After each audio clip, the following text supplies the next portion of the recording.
سب سے پہلے تو میں اس پاکستان کی قوم کو مبارکباد پیش کرتا ہوں۔ خدا نے ہمیں سرخرو کیا اور اس سرخرو کرنے میں ہماری جو امن کی خواہش تھی وہ پوری ہوئی۔ اس پہ کوئی شک نہیں کہ پاکستان کی یہ دھرتی، جس کو میں اپنے عقیدے کے مطابق اس کو پوتر دھرتی مانتا ہوں، میرا ہر سکھ دنیا کے کسی کونے میں بیٹھا ہے اس کے لیے دھرتی بڑی پوتر ہے، کیونکہ میرے سکھ مذہب کی بنیاد یہاں پہ ہے۔ میں اپنی پوری پاکستان کی قوم کو، یہ جو میں پاکستان آرمی نے، پاک افواج نے، پاکستان ایئر فورس کے شہینوں نے، پاکستان نیوی کے جوانوں نے جس طریقے سے دشمن کو دھول چٹائی اور یہ پیغام دیا کہ پاکستان کی قوم، بھلے ہمارے پولیٹیکل ڈیفرنسز ہو، بھلے ہمارے لسانی ڈیفرنسز ہو،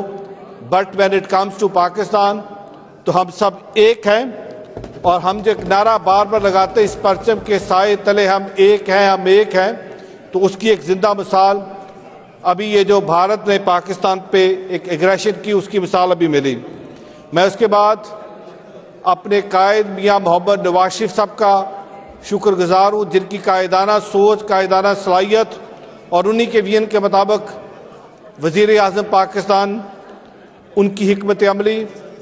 آرمی چیف جناب سید عاصم صاحب، ایئر چیف، نیوی کے چیف اور پوری ٹیم نے مل کے جس طریقے سے دلیرانہ طریقے سے اس پورے آپریشن کو کیا، تو میں سب کا شکر گزار ہوں اور شکریہ ادا کرتا ہوں کہ ہم نے اس جو ہماری امن کی کاوش ہے اس کو ہم نے اچیو کیا۔ جناب اسپیکر، میں تھوڑا سا اس سے پہلے کہ پہلگام واقعہ پہ جاؤں، میں اس سے پہلے 2-3 باتیں کرنا چاہوں گا۔ بھارت نے پاکستان کو سنس کریشن ایکسیپٹ نہیں کیا، کبھی 65 کی جنگ،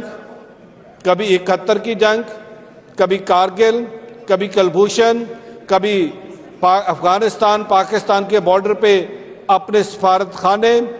کبھی پنجاب کے اندر، کبھی کے پی کے اندر، کبھی بلوچستان کے اندر، کبھی سندھ کے اندر فرقہ وارانہ فسادات، ہر آئے روز یہاں پہ اپنے سلیپر سیل کسی نہ کسی طریقے سے یہاں پہ اس پاکستان کے اندر جنگ مسلط کی۔ جب یہ پہلگام کا واقعہ ہوا، جناب اسپیکر آپ کو یاد ہوگا، اسی ہاؤس کے اندر ہم نے بیساکھی پہ جو پہلی دفعہ وزیر اعظم پاکستان نے 7,000 سکھ یاتریوں کو ویزا دیا کہ وہ پاکستان آئے، اور ہر اس پروٹوکول کا جو انڈیا اور پاکستان کے درمیان ہوا اس پہ سائٹ پہ رکھا کہ ہم 3,000 نہیں 7,000 سکھ یاتریوں کو یہاں پہ ریسیو کریں گے، اور وہ سکھ یاتری یہاں سے محبت کا پیغام لے کے گئے۔ 20 تاریخ کو انہوں نے بارڈر کراس کیا اور پاکستان زندہ آباد کے نعرے لگائے۔ جناب اسپیکر، انہوں نے کہا پاکستان زندہ آباد، کیوں؟ کیونکہ پاکستانیوں نے ان کو محبت دی، پاکستانیوں نے ان کو پیار دیا، اور 2 دن بعد پہلگام کا یہ فالس فلیگ آپریشن ہوتا ہے۔ میں اپریشیٹ کرتا ہوں اپنے فارن آفس کو، میں اپریشیٹ کرتا ہوں اپنے ڈیفنس منسٹر صاحب کو، اور میں اپریشیٹ کرتا ہوں اپنے وزیر اعظم پاکستان کو، جنہوں نے کہا ہم تحقیقات کے لیے پاکستان حاضر ہے، آئیں آزادانہ تحقیقات کرتے ہیں۔ لیکن کون سی تحقیقات؟ وہ تو RSS کا، بجرنگ دل کا، شیو سینا کی وہ فلسفی ہے، جس فلسفی میں صرف وہاں پہ ہندوتوا کی بات کی جاتی ہے، جس فلسفی کے تحت وہاں پہ اقلیتوں کو مارا جاتا ہے، جس فلسفی کے تحت وہاں پہ بچر آف گجرات کا لقب ملتا ہے موجودہ وزیر اعظم مودی کو۔ کیوں؟ کیونکہ وہ اپنے علاوہ کسی اور کو ایکسیپٹ نہیں کرتا۔ پہلگام ہوا، انہوں نے کہا ہم نے جنگ لڑنی، ہم نے کہا ہم امن چاہتے ہیں، کیونکہ ہم ایک رسپانسیبل سٹیٹ ہے، ہم یہ چاہیں گے کہ اس خطے کے اندر امن ہو۔ مودی سرکار اکیلی بھارت کو ریپرزینٹ نہیں کرتی، بھارت کے اندر سیکولرزم، ابھی بھی کچھ لوگ ایسے موجود ہیں جو سیکولرزم کی بات کرتے ہیں، بھارت کے اندر ابھی بھی ایسے لوگ موجود ہیں جو امن کی بات کرتے ہیں، لیکن مودی سرکار نے ان سب کی بات سنی اور سنی کی۔ اور اس وقت جو گودی میڈیا بیٹھا ہے بھارت کا، جو میڈیا کی بجائے زیادہ اس وقت بالی ووڈ کا رول پلے کر رہا ہے، بالی ووڈ والی جو ایکٹنگ ہے وہ اس وقت وہاں کے میڈیا نے کی، اور جس طریقے سے اس امن کی پوری کاوش کو خراب کرنے کی کوشش کی، میں خراج تحسین پیش کرتا ہوں اپنی حکومت کو کہ ہماری ایک ہی بات رہی کہ ہم امن چاہتے ہیں۔ ہوتا کیا ہے کہ 6 اور 7 کی شب ایک یہاں پہ میزائل اٹیک کیا جاتا ہے، اور ہمارے ملک کے اندر جو ہماری شہری آبادیاں ہیں جہاں پہ بچے سو رہے ہوتے ہیں جناب اسپیکر، وہاں پہ اٹیک کیا جاتا ہے۔ اٹیک کر کے 2 سال سے لے کے 7 سال کے چھوٹے بچے، آج ان چھوٹے بچوں کا خون حساب مانگتا ہے کہ کیا وہ جو پہلگام کا فالس فلیگ آپریشن تھا وہ ہم نے کیا تھا؟ ان کے خون کا حساب کون دے گا؟ آج وہ خون عالمی دنیا سے پوچھتا ہے،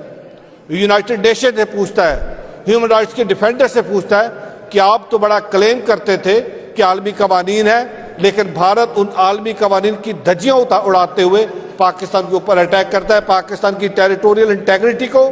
پاکستان کی سوورینٹی کو دھجیاں اتار کے پاکستان کے اوپر اٹیک کر کے حملہ کرتا ہے۔ آئی وش کہ جب جعفر ایکسپریس کا واقعہ ہوا تھا، جس طرح پاکستان نے کہا ہمیں پہلگام کے واقعے کا افسوس ہے، ہم اظہار افسوس کرتے ہیں، اظہار غم کرتے ہیں اور ہم کنڈیم کرتے ہیں، آئی وش کہ جب جعفر ایکسپریس کا واقعہ ہوا تھا تو اس وقت وہاں سے افسوس آتا۔ بٹ کیوں کرتے؟ کیونکہ اس کے تانے بانے تو مل کہیں اور رہے تھے نا، اس کے تانے بانے تو کہیں اور سے چل کے آئے تھے، تو وہ افسوس کیوں کرتے؟ جناب اسپیکر، یہ بات یہاں تک نہیں رکتی، اور میں چاہوں گا کہ اب اس کے بعد میں پنجابی میں اپنی سکھ قوم کا شکریہ ادا کروں، اپنی وہ سکھ قوم دا جنہوں نے کہ اسی چٹان دی طرح پاکستان دے نال کھڑے ہاں، امریکہ تو لے کے بھارت تک ہر سکھ نے کہ اسی چٹان دے نال پاکستان دے نال کھڑے ہاں۔ کیوں؟ کیونکہ انہوں نے کہا پاکستان ساڑی پوتر دھرتی ہے۔ سکھ قوم نے کہا اسی پاکستان دے نال کھڑے ہاں، وہ ملک جنہی مودی سرکار دے بارے مشہور ہے کہ بچر نے، وہ ملک جتھے اقلیتاں نو تحفظ دیں گے، اسے ملک دے شہریوں نے کہا کہ اسی اس پنجاب لہندا پنجاب تے چڑھدا پنجاب اسی خون خرابہ نہیں ہون دیاں گے۔ اگر مودی سرکار نو بہت شوق ہے جنگ لڑن دا، جاون راجستھان تے راہی جاون گجرات جتھوں دا لقب ہے بجر آف گجرات دا، سو میں دھنواد کردا، میں شکریہ ادا کردا سوئٹزرلینڈ دی سنگت دا، یورپ دی سنگت دا، امریکہ دی سنگت دا، کینیڈا دی سنگت دا، اور میں انہوں نے پیغام دے رہا کہ آؤ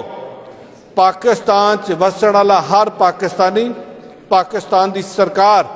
تانوں بہاں کھول کے تہاڈا انتظار کر رہی ہے، تانوں پہلے نالوں عزت اور زیادہ ستکار دواں گے۔ کیوں؟ کیونکہ جدوں پتہ لگا مودی سرکار نوں کہ پاکستان دے بارے سکھ تا بڑا پازیٹیو ہے، انہوں نے کہا میں نفرت کداں پیدا کرا۔ جناب اسپیکر، یہ بات یہاں تک نہیں رکتی، آپ ظلم کی انتہا دیکھیے کہ 7 تاریخ کی دوپہر کو یہاں پہ بھی رانا ارشد صاحب بیٹھے تھے، ننکانہ صاحب پہ ڈرون اٹیک بھیجا جاتا ہے۔ ننکانہ صاحب کیا ہے؟ ننکانہ صاحب میری ہوند ہے، ننکانہ صاحب میرے لیے ایسے جیسے آپ کے لیے مکہ المکرمہ اور مدینہ المنورہ، میری اس جگہ پہ اٹیک کیا جاتا ہے۔ اسی دن رات کو بیلسٹک میزائل چھوڑ کے امرتسر پہ اٹیک کیا جاتا ہے۔ کیوں؟ تاکہ سکھ کو یہ پیغام دیا جائے کہ پاکستان آپ کی متبارک جگہوں پہ اٹیک کر رہا ہے۔ لیکن میں اپریشیٹ کرتا ہوں اپنی سکھ قوم کو، میری سکھ قوم ڈٹی رہی آخری لمحے تک اپنے پاکستان کے اس موقف کے ساتھ جو امن کی ہم بات کرتے ہیں، سو میں اپنی دنیا بھر کی سکھ قوم کا شکریہ ادا کرتا ہوں۔ جناب اسپیکر، اب سیز فائر ہو گیا، اب سیز فائر کے بعد آج رات کو ڈی جی ایم اوز کی بات ہوگی، اور اس بات چیت میں سیز فائر کے آگے کا جو لائے عمل ہے وہ ترتیب دیا جائے گا، اور میری یہ خواہش ہوگی اور میں چاہوں گا، کیونکہ بھارت نے ہمیشہ یہ کیا ہے، ہر جنگ کے بعد، ہر اس طرح کی ایگریشن کے بعد سیز فائر ہوتا ہے، لیکن اس سیز فائر کی وائلیشن ہوتی ہے۔ ہماری انڈس واٹر ٹریٹی جو ہماری لائف لائن ہے، ہمارا پانی روکا گیا، آبی جاریت کی گئی، میڈیا کے اوپر باقاعدہ طور پہ ایک وار کھیلی گئی۔ آج ہمیں یہ دیکھنا ہے کہ ہم نے بھارت کے ساتھ مل کے سب سے پہلے انڈس واٹر ٹریٹی کو بحال کرنا ہے۔ کرتارپور کوریڈور جو میاں نواز شریف صاحب کی سوچ تھی، میاں نواز شریف صاحب کا سکھ قوم کے لیے تحفہ تھا، آج اس کرتارپور کوریڈور کو دوبارہ بند کیا، آج اس کرتارپور کوریڈور کو ویران کیا گیا، کیونکہ مودی سرکار کو پتہ ہے اگر کرتارپور کوریڈور کھلا رہا تو وہاں پہ جب سکھ جائے گا وہاں سے محبت لے کے آئے گا، پیغام لے کے آئے گا، رانا صاحب وہاں سے جفی ڈال کے بھیجیں گے، رانا صاحب تو بھی سلوٹ کر دیا، جناب ਅਸੀਂ ਹਮੇਸ਼ਾ ਤੁਹਾਨੂੰ ਐਕਨੋਲੇਜ ਕੀਤਾ ਕਿ ਤੁਹਾਡੀ ਦੌਰੇ ਹੁਕੂਮਤ ਬੜੇ ਲੇਕਿਨ ਸੋਚ ਸਾਡੀ ਸੀ ਤੁਸੀਂ ਬਣਾਇਆ